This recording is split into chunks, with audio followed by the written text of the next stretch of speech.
Hey folks, how's it going? This is Iron Seagull here, and today we have multiple things to discuss with The Sims 4, including them finally addressing console players because they still don't have the latest patch that we got on PC and Mac late last month. There's more info to go over with Enchanted by Nature that's on the EA app, and there's a roadmap. Yes, that's right, another roadmap, but specific to Enchanted by Nature. We'll start off with this tweet from Sims Direct saying, Simmers, next week we'll be releasing our previous patch on all remaining platforms, resolving console gallery issues, as well as including a small number of fixes introduced from the last update. Thank you for your patience. We'll provide more information once available. I'm a little confused by the wording at the end because with the number of fixes introduced from the last update, is that specific to console, or are they even talking about the things I mentioned in a previous video, like with seasons, a couple of features are bugged now, including the scouts, as well as the New Year's resolutions. I'm wondering whether we'll get a brand new update this month, because the July update is going to be right on the first day of the month. So we're already nearly halfway through June. It's getting increasingly doubtful because then it's like, oh, I don't know if they would release two patches so close together. But yeah, we'll just have to wait and see if there is anything other than console users getting the patch finally that we already have had for weeks now on PC and Mac. Now let's talk about that roadmap they released today that teases reveals for Enchanted by Nature. First is a Create a Sim Spotlight, then a Build By Spotlight, the gameplay trailer, World Spotlight, pack livestream with a special guest, Discord challenges, and more. And what I find really odd about this is there's no dates on this one, not even under the gameplay trailer, which we already know for a fact is coming on June 26th. So to me, it feels like as if they forgot to put the dates on there, even though they might not have and just want us to know that, okay, they're planning on doing things a little differently this time, but it's just so weird. Wonder how extensive the Create a Sim, Build By, and World Spotlights are going to be, because we still have the pack live stream, so I suspect they're not going to reveal every single thing.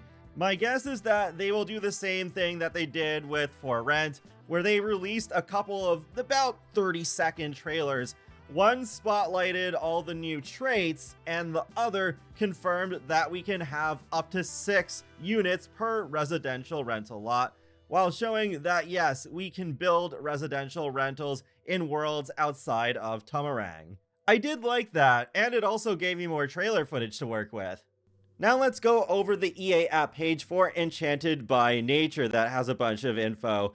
So starting with Nature Lifestyle, natural living skills about becoming more comfortable outside to the point where your sim is as happy living in the great outdoors as they would be with a bed and plumbing. Sims can meet their needs in nature by sleeping on the ground, relieving themselves in a privy bush, talking to nature, and eating food they forage or catch, among other things.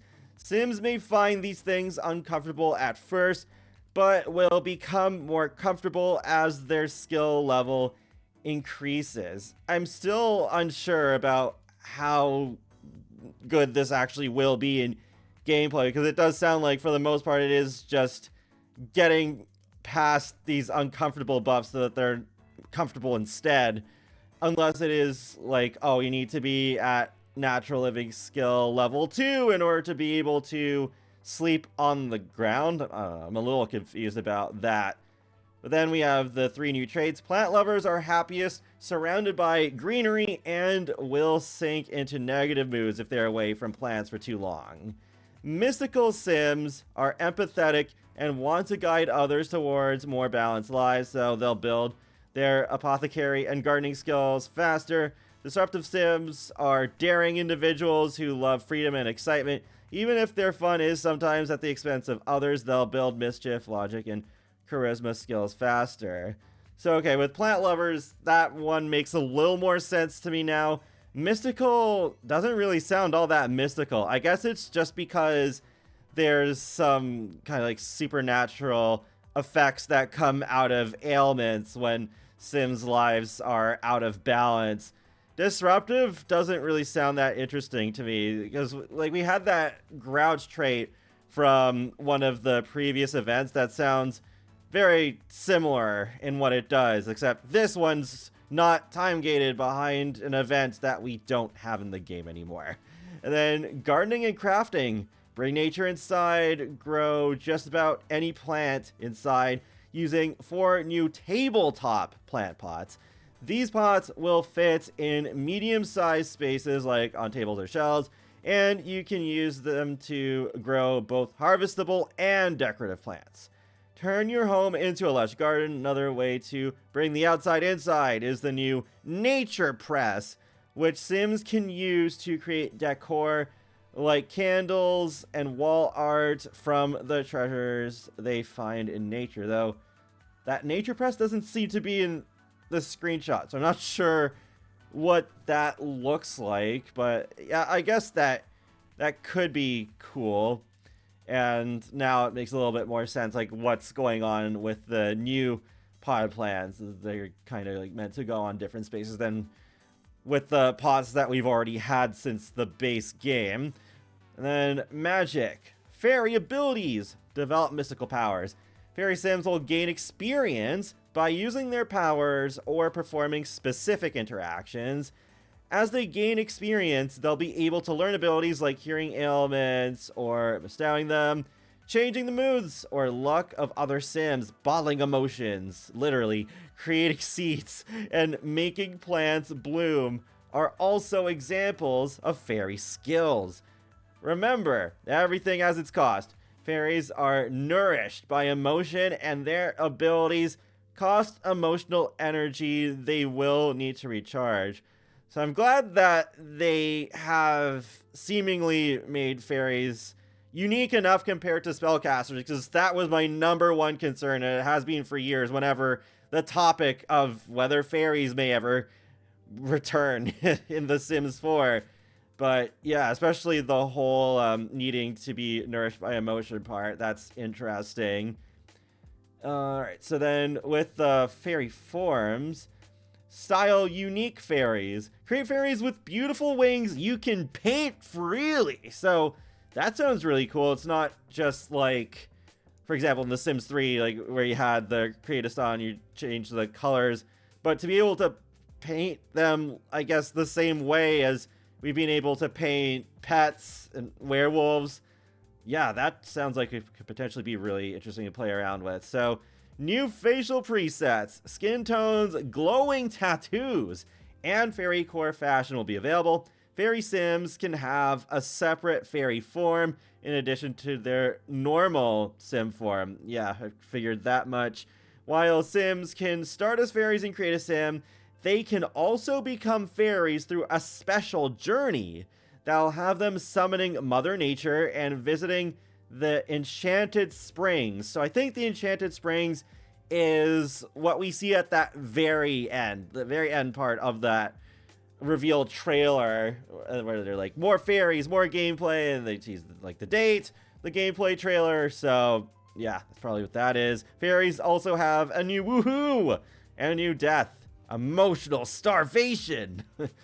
So yeah, if you don't nurse them with emotions enough, then that's what happens. So that's interesting. It even has deathly consequences, though I imagine it'll still be very difficult to get to that point, and I'm guessing you'll have multiple warnings. But yeah, that's cool. I just hope that the journey in-game to become a fairy will be more interesting than the spellcaster one, because the spellcaster one is just way too easy and short. So then fairy dust, enchant plants, gnomes, and more. You don't have to be a fairy to use fairy dust. It's enchanting fun for everyone. Use it to bring gnomes to life and have them help around your lot, or enchant plants and objects created with the Nature Press. Enchanted plants may be easier to care for or produce a bigger harvest, but they can also attract magical pests called pixies. Fairies create their own fairy dust. Other Sims can ask them for it, and both fairies and non-fairies can find it while foraging or pick it up at special locations. Yeah, that's cool. So you don't necessarily have to be a fairy to live with some of the more magical gameplay that we're getting. And then we move on to the balance section. Oh, okay, brought up luck first for some reason. Sure. Play the odds. Luck affects a sim's chances of getting positive outcomes when crafting, foraging, socializing with other sims, and more. Luck even plays a role in whether evil gnomes will show up on your lot. You can check a sim's luck by looking at their simology panel, and it can be changed in various ways, like by asking Spruce Almighty, not Bruce Almighty, for help or being the target of a fairy's play with luck ability. You can turn off the luck system via your in-game settings. Yeah, that's cool. Maybe the luck system could get annoying to some people, so that is good that they've thought of that. I'm pretty intrigued about this luck mechanic. I hope there's some pack integration with that too, and whatever packs we get in the future. I don't know why I keep thinking of Crystal Creations when it comes to this aspect, but yeah, that could be cool. Like, the luck could affect whether your jewelry turns out good or bad. And then let's go over to ailments. Experience strange effects. There are 8 different ailments, and they're not all bad. A lot of them depend on your perspective. For example, the luck magnet will build up your sim's good luck by stealing it from everyone around them. Another ailment will saddle your sim with an uncontrollable urge to create, and another will have them feeling emotionally nothing. Ailments may be caused by imbalance, caught from ailing sims, or inflicted through the meddling of a fairy. That is interesting that the ailments can be contagious, and interesting about, like, what is this urge to create? Because also the trailer didn't really go into depth with it. It was just, oh, the sim had some color on their arms that was itchy, and I don't know. Is it an urge to... No, if it was to create more babies, they'd probably be more explicit in saying that, but I don't know. We'll have to wait and see. Maybe the gameplay trailer will reveal that. Apothecary skill. Craft cures and elixirs. Use new books from the Leafy Ledge apothecary table to build your apothecary skill. Craft cures for ailments, elixirs that affect the needs or emotions of sims, and even an emotion stone. There are 22 recipes total. So, wow, that's a lot. Because with herbalism, there's 13, so this is almost twice as many. Emotion stones are limited use items that can siphon emotions from sims. Emotions can be a key ingredient for some recipes, and fairy sims can consume them to recharge their emotional energy. That energy will decay more slowly while a fairy sim has an emotion stone in their inventory. This actually sounds cooler than I thought, even though it thematically does sound similar to the herbalism skill. But then we have enchantment. It's just a couple different sections. So explore a world in bloom. The coast of Ardmore is a Celtic-inspired town with walkable streets, a giant gnome statue, and a lot of history. It's the most down-to-earth of Innisgreen's neighborhoods. Spruce Dairy Grove is a very nature-focused community with the touch of the mystical thrown in.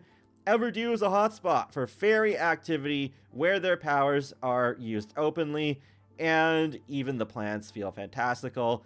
The Mossvale Fairy Hub, a large mushroom, is located here. Explore to discover more enchanting surprises. So it is just like I was speculating before, where it's like Ravenwood. You have the full-on supernatural neighborhood, the more realistic one, and the one that is in between.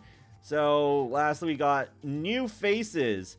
Meet fantastic new friends. Mother Nature can be summoned, and she can help sims on their quest to become fairies. There's also a special glasswood tree statue that summons Spruce Almighty. This verdant fellow can help out around your lot, or even improve a sim's luck. You can get your own statue and place it on your lot to summon him more easily. Yeah, I do like how Mother Nature is a literal character in The Sims now. That's pretty funny. Was quite a bit to read through there, but the more I learn about this pack, the better I feel, but I'm not nearly at the level where I'm like, oh, I'm so excited for it or anything like that. I still think, okay, there's still some things I'm confused about. I'm not sure if it's really going to be that great in execution, but at least it'll probably be better than Love Struck. I mean, that's a very, very low bar to clear, but yeah, this might not be the worst pack ever. I'm just not convinced it'll be anything great yet. I've been through this song and dance so many times. The Sims 4 has been out for over a decade now, and in my personal experience, the general trajectory from announcement to what the pack is in the end when it's out feels pretty much the same the whole way through. So if I end up liking a pack at first, it probably will be a pack that I'll actually like in the end. If it's a pack that I don't like at first, it won't be one that I like at the end. There's been rare exceptions like Get Famous and Eco Lifestyle where I didn't like them at first, but I ended up liking them in the end, or Island Living where it was the complete opposite. So we'll see if Enchanted by Nature becomes one of those exceptions, but I'm not getting my hopes up. And that wraps up another Sims info and thoughts video. So feel free to let me know your thoughts on Enchanted by Nature so far, and be sure to subscribe if you'd like to keep up with my latest gaming content. I will talk to you all later, and have a great day. Thanks for watching.